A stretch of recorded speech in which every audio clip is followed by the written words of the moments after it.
ఈ జ్ఞానం ఆత్మ జ్ఞానం వచ్చేప్పటికి ఆటోమేటిక్ గా వాళ్ళు ముళ్ళు తూய்மை అనేదిని ఆ జ్ఞానికి వచ్చును అనేది దీనిలోండి పురించుకోవచ్చు.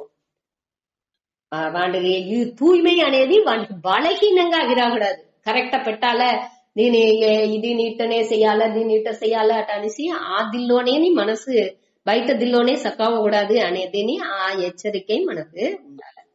அடுத்து సర్వ ఆరంభ పరిత్యాగి. గత వ్యత అనేది వచ్చి, వ్యత అంటే మనం చూస్తాము ఏற்கனவே. వ్యత అంటే మనసులో వచ్చి ఆ ఒక సంజలం ఇంత ఉండేది, వెరుపు ఉండేది, అழுத்தம் మనసు అழுத்தம் ఉండేది, అన్న కుట్ర ఉணர்வு ఉండేది. ఇంత పశ్చాత్తాపం అటనిస్తా చెప్పేమి పశ్చాత్తాపం అది ఇంత లేనివాండు. ఈ పశ్చాత్తాపం ఉంటేనే ప్రచన. ఆ తాపంతా ఇక్కడ లేకుండా, ఆ గిల్టీ ఫీలింగ్ ఎదినే లేకుండా ஞானி అనేవాడు ఉన్నాడు. அடுத்து సర్వ ఆరంభ పరిత్యాగి అనేప్పుడు వాడు తిట్టం చేసి ఇట్టనే ఒక ప్లాన్ చేసి ఒక బలాన్ని అనుభవించే దానికోసం వాడు ఏ செயల్ని తొడంగేది లేదు. వాడు వచ్చి ఏం వస్తుందో ఆ కర్మ ప్రారంధ నుంచి వాడికి ఏం వాడి ముందాతి వస్తుందో ఆ செயల్ని లోక సంగ్రహార్థం ధర్మపడి உலக நன்மையின் பொருட்டு வந்து చేసి முடிச்சுనే తవర వాండు గాని ప్లాన్ చేసి ఈ బలం రావలే అటని ఎంచుకుని ఒక్క செயల్ని కొత్తగా తొడంగండు. అదే ఇక్కడ సర్వ ఆరంభ పరిత్యాగి. సర్వ అనేప్పుడు అన్ని, అన్ని ఆరంభ అనేప్పుడు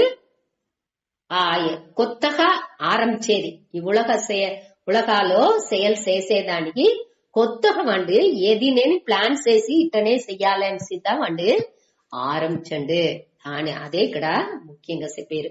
ఆ బలాన్ని అనుభవించాలని ఈ బలం నాకు రావలే అటనిసి ప్లాన్ చేసి వండు చెయ్యండి. దేని నేను వాండుగా కొత్తగా ఆరంభించండు. ఏం వస్తుందో ఆ కడமை పద్ధతి వాండుடைய స్వధర్మం వాండుடைய ప్రారబ్ధ వశాలో ఏం వాడికి ముందాతి వస్తుందో, వాడి కడమైగా ఏం వాడికి వస్తుందో దాని సంతోషంగాని ఇది కానీ వాడు చేసి ముడిచునే తవర వాండుగా కొత్తగా ఒకటిని ఆరంభించండి.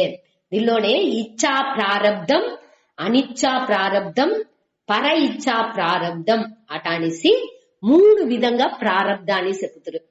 దీని బట్టి డీటెయిల్ వచ్చి కొంచెం నిదానంగా మనం చూడాలి. அடுத்த క్లాస్ లో గంట చూసుకుంటా, టైం అయింది. ఈ ఇచ్చా ప్రారబ్ధం, అనిచ్చా ప్రారబ్ధం, పర ఇచ్చా ప్రారబ్ధం అటనిసి ప్రారబ్ధాన్ని 3 విధంగా పంచదశీలు అనేసి ఒక విద్యారణ్య రాసిన ఆ బుక్ లో డీటెయిల్ గా ఇచ్చిండారు. దాన్ని బట్టి కొంచెం సూతాడి మన అడతదిలో సూతాడి. నమస్కారం. ఓం పూర్ణమద పూర్ణమిదం పూర్ణాత్ పూర్ణముదచ్యతే పూర్ణస్య పూర్ణమాదాయ పూర్ణమేవావశిష్యతే.